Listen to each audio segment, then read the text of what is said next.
বিগত 17 বছর যে সরকারটি ছিল আপনারা জানেন, পলাতক সরকার।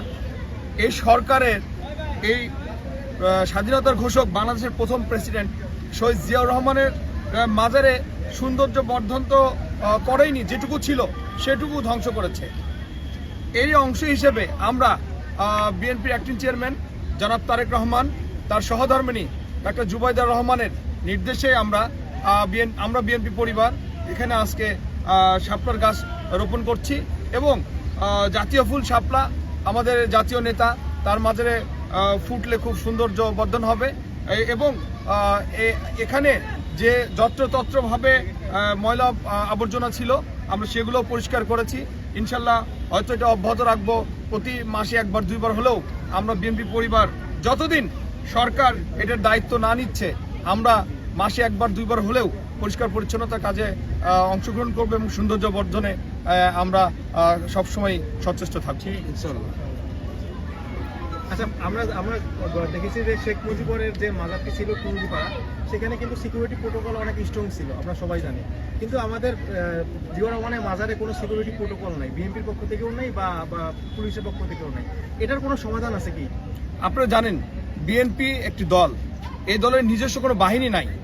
এই দলের কর্মী বাহিনী আছে প্রচুর, কিন্তু সশস্ত্র কোনো বাহিনী নাই।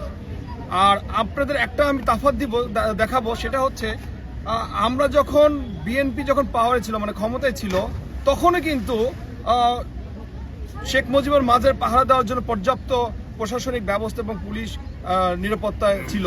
এবং আপনারা একটা জিনিস দেখেছেন, এই মাজারটির প্রতি কিন্তু বিগত সরকারের প্রধানের খুব একটা হিংস্রতা এবং একটা ছিল আর কি, যে যখন তখন হুমকি দিত আজকে মাজার ভেঙে যাবে, আমরা নীরবে এগুলো শুনতাম, প্রতিবাদ করলে আমাদের অ্যারেস্ট করা হতো।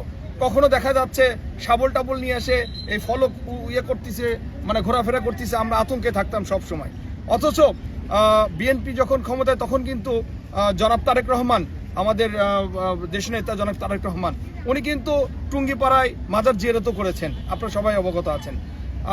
আর আমরা কি পাচ্ছি, যখন তারা ক্ষমতায় ছিল, আওয়ামী লীগ ক্ষমতায় ছিল, তখন জিয়ার মাজার উচ্ছেদ করার জন্য তারা সব সময় রাখতো আর কি, যে এই আজকে তুলতেছি কালকে তুলতেছি, আমরা খুব সময় আতঙ্কে থাকতাম। আমরা এই জন্য আজকে এসেছি এখানে, যতদিন সরকার নিরাপত্তা না দেবে, সিসি ক্যামেরা না লাগাবে, আমরা ইনশাল্লাহ বিএনপির সারা বাংলাদেশের যত লক্ষ লক্ষ কোটি নেতা কর্মী আছে আমরা দেখে ফেল করবো ইনশাল্লাহ। আচ্ছা, একটি অন্য প্রসঙ্গ তুলি, সেটি হচ্ছে যে বিএনপি চাচ্ছে নির্বাচন, সংস্কার আগে দরকার না নির্বাচন আগে দরকার, আপনি কি মনে করেন? এটা আমার মনে হয় মাজার ভিত্তিক প্রশ্ন করাই শ্রেয়। এটা আমাদের অ্যাক্টিং চেয়ারম্যান এবং আমাদের স্থায়ী কমিটির মেম্বাররা আছে,